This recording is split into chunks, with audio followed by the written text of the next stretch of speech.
स्वागत है दोस्तों स्टडी फॉर यूपीएससी में। हम लोग मॉडर्न इंडिया पढ़ रहे थे, ठीक है। और मॉडर्न इंडिया में अभी हम लोग देखेंगे फ्रांसीसियों की असफलता में डुप्ले का योगदान, ठीक है। ये रहा आपको मॉडर्न इंडिया का पार्ट 9, ठीक है। देखिए, तो पहला देखेंगे कि कूटनीति का अभाव। अगर हम डुप्ले की बात करें तो डुप्ले कूटनीति कला में बिल्कुल अनभिज्ञ था, यानी कि उसको कूटनीति कला उतनी आती नहीं थी।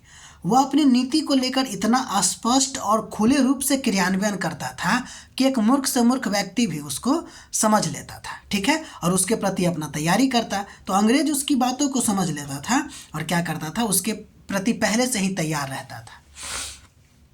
इसके अलावा एक और कारण है कि योजनाओं की व्यापकता। डुप्ले ने क्या किया कि कर्नाटक और हैदराबाद दोनों जगह अपनी सेना को फैला दिया, और इतनी बड़ी सेना को फैलाने के बाद एक बड़े क्षेत्र में फैला दिया। अब उसके लिए क्या चाहिए, रिसोर्स चाहिए, तो उसके पास पर्याप्त साधन भी नहीं था।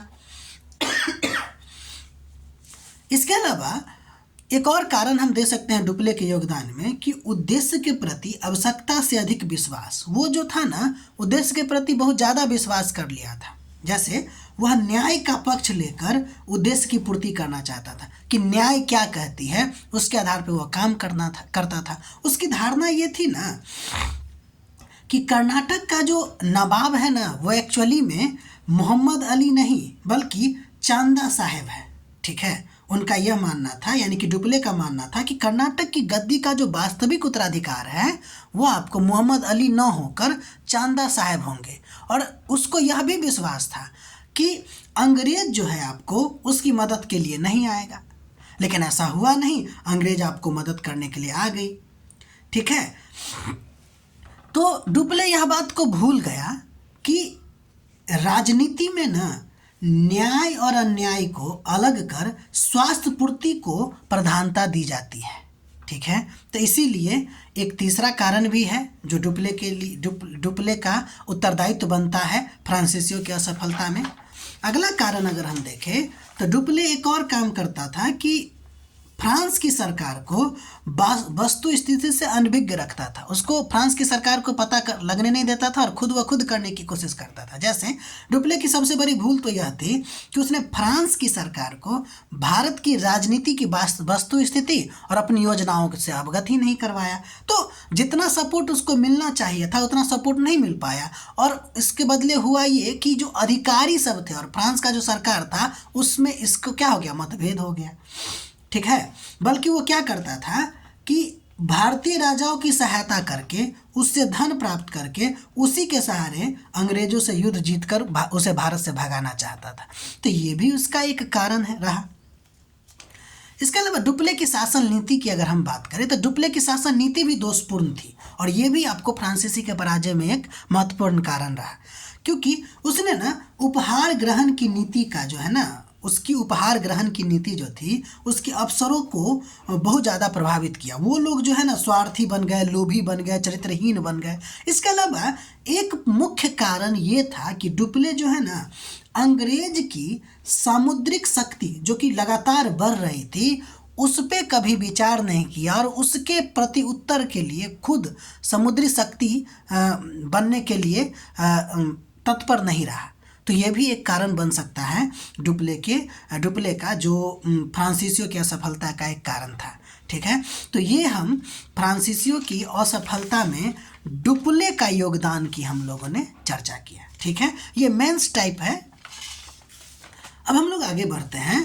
अब हम देखेंगे आपको डुप्ले और क्लाइव का तुलनात्मक मूल्यांकन, ठीक है। तो देखिए, आप एक बात तो जानते हैं ना कि डुप्ले को फ्रांसीसी साम्राज्य का संस्थापक माना जाता है, वहीं आपको क्लाइव को ब्रिटिश शासन का संस्थापक माना जाता है। तो दोनों में तुलनात्मक रूप से अगर अध्ययन करें तो जहां डुप्ले अपने उद्देश्यों में असफल रहा, वहीं क्लाइव जो है अपने उद्देश्यों में सफल हो पाया। उसके सफलता और असफलता के पीछे क्या कारण था, तो देखिए एक्चुअली में डुप्ले इसलिए असफल हो पाया क्योंकि सरकारी उदासीनता और सीमित संसाधन। डुप्ले की असफलता के पीछे सरकारी उदासीनता और सीमित संसाधन रही, जबकि क्लाइव की सफलता के पीछे उसकी कूटनीति, सैन्य रणनीति और परिस्थितियों का लाभ उठाने यानी कि मौका परस्त टाइप से एक समझिए, अवसरवादी नेचर का होना। तो ये भी आपको क्लाइव और डुप्ले में आप तुलना के रूप में लिख सकते हैं। इसके अलावा डुप्ले पहला व्यक्ति था जिसने भारत की कमजोरी, आपसी मतभेद और सैन्य दुर्बलता का सही से मूल्यांकन करके भारत में फ्रांसीसी राज्य स्थापना की उपयुक्त परिस्थिति में की थी। यानी कि वो भारतीय सैनिक की कमजोरी समझ गया था, शासकों की कमजोरी समझ गया था, आपस में मतभेद है वो भी जान गया था, और सैनिक की दुर्बलता कहाँ कहाँ ये हर चीज़ को समझ के भारत में फ्रांसीसी राज्य की स्थापना के लिए उपयुक्त परिस्थिति की कोशिश की थी। ठीक है, उपयुक्त परिस्थिति में की थी। वही अगर हम देखें तो डुप्ले की नीति का अनुसरण करके क्लाइव क्या किया, बंगाल में आपको अंग्रेजी सत्ता की स्थापना किया। ठीक है, तो आप ये भी देख सकते हैं दोनों में तुलनात्मक रूप से। इसके अलावा डुप्ले जो था वो बहुत ही ज़्यादा आदर्शवादी था, यानी व्यावहारिक व्यक्ति नहीं था, वो आदर्शवादी था, और वो जो योजना बनाता था ना वो ज़्यादातर दीर्घकालिक था। जबकि क्लाइव की बात करें तो वह ज़्यादातर व्यावहारिक था और अवसरवादी सोच का था। तो ये आप डुप्ले और क्लाइव के तुलना में लिख सकते हैं 5 से 6 बातें। ठीक है, तो ये डुप्ले और क्लाइव का तुलनात्मक अध्ययन हो गया। अब कुछ मेंस प्रैक्टिस क्वेश्चन आपके लिए। तो देखिए, एक क्वेश्चन तो ये है कि जयसिंह जो है 18वीं सदी का एक महान खगोल शास्त्री, वास्तुकार एवं वैज्ञानिक दृष्टिकोण वाला व्यक्ति था, चर्चा करना है। ठीक है, ये कला एवं संस्कृति से रिलेटेड करके जोड़ के आपको दिया गया है इसमें। ठीक है, तो ध्यान दीजिएगा, और इसके बारे में हमने डिटेल अध्ययन करवाया है आपको।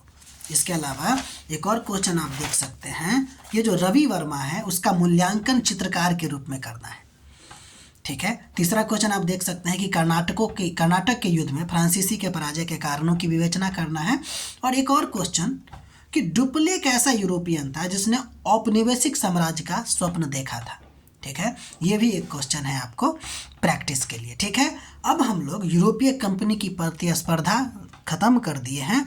अब हम लोग यूरोपीय कंपनी में खास करके इसका अंग्रेज का और भारतीय शासकों के साथ मतभेद या प्रतिस्पर्धा देखेंगे, और उस चैप्टर का नाम होगा हमारा बंगाल में ब्रिटिश शक्ति का विस्तार। ठीक है, तो ये हम लोगों का अगला चैप्टर है। तब तक के लिए आप लोग इसका नोट बनाइए। ठीक है, अभी तक हम लोगों ने 9 पार्ट पढ़ लिया है। इसके अलावा अभी कंटिन्यू रहेगा ये सब। ठीक है, जब तक ख़त्म ना हो पूरा सब्जेक्ट। ठीक है, लगभग 8 से 10 सब्जेक्ट हम लोग को पढ़ना पड़ता है, और प्रत्येक सब्जेक्ट की पढ़ाई होगी यहाँ पे। ठीक है, मिलते हैं हम लोग अगले वीडियो में। तब तक के लिए अपना ख्याल रखिए, अपना पढ़ाई करते रहिए, और अगर हमारा प्रयास आपको अच्छा लग रहा है तो लाइक कीजिए, शेयर कीजिए, सब्सक्राइब कीजिए। ठीक।